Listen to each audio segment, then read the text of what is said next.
Hey everybody, this is Jessica Lynn of JessicaLynnOriginal Studios. Hope you like my new intros and exits. Decided to kind of revamp my channel a little bit. So today, we are huge fans of Disney, and I love, and you could do this just so you know, I'm going to preface this for anything. But we're going to create some really fun banners that you can hang up. Now, you could do this for any season. You could cut out pumpkin shapes, ghosts.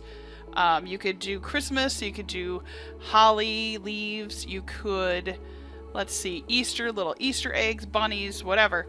So what we're doing is I'm taking my Brother ScanNCut, and I love my Brother ScanNCut because you can see I scanned in the image I wanted. Now what I'm going to do is I'm going to go ahead and have it find the lines. There you go. We're just going to clean it up a little bit. And what it's going to do is actually create this as my template. So if you create cards or you create anything like that and you've used die cuts before, this is the same thing. I'm actually literally creating the lines of the die cut. So what I'm going to do is I'm going to get this all cleaned up, and then I'm going to save this. And I'm going to tell it I want to print out X number on a sheet of paper. Now the Brother ScanNCut comes with two different mats, so there's a 12 by 12 and a 12 by 24. The paper I have is 12 by 12, and this is some really beautiful frozen and tangled paper that I found. And I got them on clearance at Joann's, $6.95, and then they were another 20% off. So great deal. Originally, I want to say these papers, because these were actually from Cricut. I want to say, I think that they were like 20 bucks. So I paid under $5. And what I thought I would do is go ahead and use the Rapunzel pack. I'm a huge Rapunzel fan. And what I like is it's two-sided. So for this project, you're going to want paper that has two sides. So that no matter which side of it shows, it's not a big deal. Now, it depends on where you're going to hang it. If you're going to hang it like on a fireplace going only one direction, then you probably don't need to have double-sided paper. So what I'm going to do is I'm going to take my Brother ScanNCut and I'm going to go ahead and keep adding. So let me show you. There it is. And now there's two of them on there. See how there's two? I can manually go in and line them up how I want. The reason I love this is because then I can go, oh, I don't want to waste paper. I can actually see it physically on there. And you can see on here what I did was I just added a ton of them. And I'm just doing the same process where I just keep adding one by one. Once I have the full sheet of paper saved with all of them, I'm going to go ahead and cut out a full 12 by 12 piece of paper of these little Mickey head shapes. And what I love is it's actually optimizing. See, and I'm going to click here and I'm going to say, you know, do whatever you got to do to make them perfect. So watch. Click that. Ta-da! So I know that I need at least another 2 more rows. So easily another 11 or 12. So what I like about this is I can really maximize how it's cutting the paper for me. And I'm going to get the most garland that I can. Now once I've got it all set, you can see I've got the whole page set to go. We're going to cut, was that 5, 10, 15, 20, or 5, 10, 15, 20, 25 Mickeys. We're going to go ahead and do that. And I'm actually going to save that as a template because just in case I want to cut out a whole bunch more, I've got it saved. So now instead of a single template, it'll have the whole thing as a template. So we're going to scan the paper, and then what we're going to do is we're going to cut it out. And these are not huge. I think they worked out to about 2 inches-ish. And what I love is that the paper has this really pretty watercolor effect. And again, you could do this for birthday garland. You could do this for Halloween, Christmas. Let's see, what else can I think of while you could do this for back to school, you know, cut out little pencil shapes or something. It's really up to you.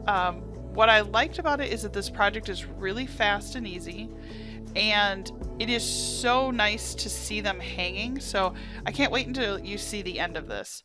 So we're just going to go ahead and peel off, and you can see, look, there's all the little leftovers. Now, kind of a fun idea, you could even use this, put pictures back there. Like you could do a whole school class pic, like all the kids from class or something. That would be really fun, like if you were a teacher. Again, doesn't have to be that specific shape. It could be anything. So now what we're going to do is we are going to take all of these and peel them off the Brother ScanNCut mat. And you can see they just come right off. And the back side of it, because again, we use that two-sided paper. it's just green. So that'll be nice. So once we have them all off, we're going to go ahead and take it over to my sewing machine. Now, in case you didn't know, sewing machines can do paper. You just want to be careful. Some machines are a little more sensitive than others. This is my trusty old little workhorse, my Kenmore. I have had that since I was a kid. It was actually my first sewing machine that I got from my parents for Christmas. I love it. It's good, just a good little workhorse machine. So what we're going to do is leave a nice long tail of thread.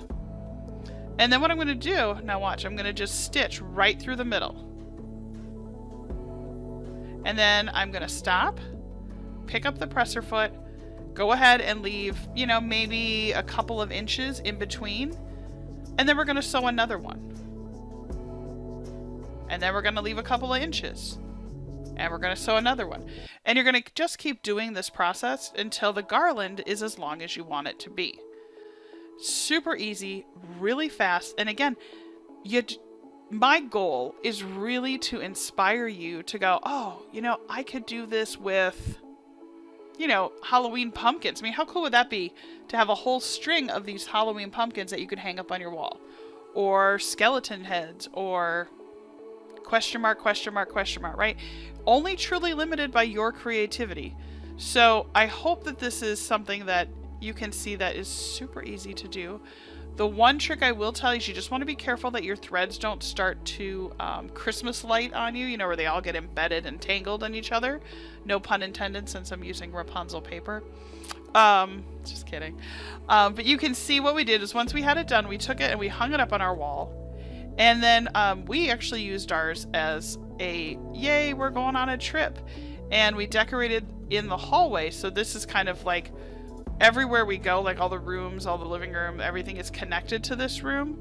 So it's pretty cool because we can see, you know, the little Mickey heads. So super easy project, really easy to do. And again, cut out a different shape, try something different.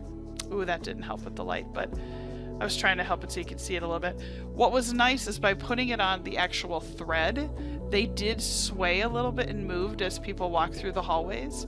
Now, we are Green Bay Packer fans, so it was kind of a twofer for us, right? Because the back was green and gold, so we thought that was kind of funny. So perfect for the fall season. I hope I inspired you. Again, thank you for watching. My name is Jessica Lynn. I'm the owner and artist of JessicaLynnOriginal Studios. Be sure to check out our website, JessicaLynnOriginal.com. And I did put a video up for you that is something based on your likes. And then I went ahead and put one of our newest videos off to the right-hand side. Thank you again, and don't forget to subscribe.